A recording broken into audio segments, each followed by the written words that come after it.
Alright, welcome to Rear Naked Choke for this week, and I love when the UFC drops a double header on that. Yeah. That's give me more fun. Double the pleasure, I'll take it. double the fun. Yeah. So yes. Tonight, live on UFC Fight Pass, it's the fights from Australia, which we talked to him. Luke Rockhold is going to be fighting Michael Bisping. These two guys hate each other. If you follow either one of them on Twitter, you know it gets really ugly and really personal. Oh, they despise each other. When Luke was on, I mean, he was talking mad smack against Michael Bisping. And I know Michael Bisping, I mean, every time we've ever interviewed Michael Bisping, he talks smack. Yeah. So they hate each other. Which I kind of love. Me too. Like, I want to see these guys finally punch each other in the face. Mm-hmm. So, who do you think is going to win that fight? Luke Rockhold and Bisping, they're both really good. So they're both really good. I'm not as familiar with Luke Rockhold as I am with Michael Bisping, but I've always been a Bisping fan, which I know is crazy. A lot of people I like hate him too. But he's entertaining. He knows how to sell,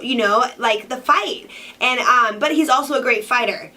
I got to go with my boy Bisping. I've been a fan of his for a long time. Yeah, it's going to be tough for Bisping to win because he doesn't really have that kind of knockout power. He'll jab you to death. He may be able to get a decision, but I think if Rockhold kind of keeps his head, I think he's got more skills. I mean, if it goes to the ground, I think he might be better on the ground. Mm-hmm. I think he's got more power if he knocks him out. So I think Luke Rockhold has a little bit more tools. It just depends if you keep it up here. So if he goes in and he's like mad and he wants to knock out Bisping, it could be a weird fight. Right. But I think Rockhold will probably win. Mm-hmm. But I will be with you. I'm going to be rooting for Bisping. Yeah. So that's going on tonight. Okay. And then tomorrow night on Fox Sports 1, we have Shogun Rua back in the cage. Hoo-ha! He just recently, a couple weeks ago, got an opponent change. He was originally supposed to fight Jimmy Manawa. Now he's fighting Ovince St. Preux, OSP. Oh. To you at home. Mm. Which I actually think is a better fight. OSP is a beast. And it's kind of that young versus old. Young dog versus the old dog.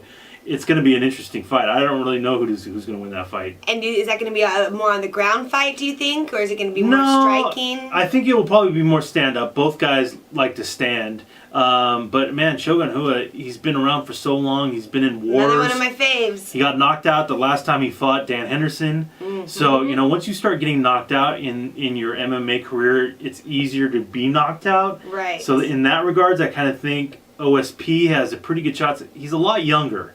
And so sometimes, experience can help you, but obviously the longer you're in the fight game, the harder it is to keep it up. So yeah. I actually think OSP may win this fight, which would be a pretty big upset. That would be a pretty big upset. I was leaning towards OSP as well, but that's no fun. It wouldn't surprise me if Shogun won, though. Yeah. He's a great fighter. He always has been. Yeah, that's no fun because then you and I don't have our competition, which we do every week, which is who wins more, which is normally me. Which irritates me. Yeah, I don't know how, but I just do it. So I'll go Shogun. Okay, fine. Yeah, okay, fine. So doubleheader this weekend. It's going to be awesome. Watch the fights, and we'll probably review them next week for you. That sounds great. What? I'll be here. Oh, okay.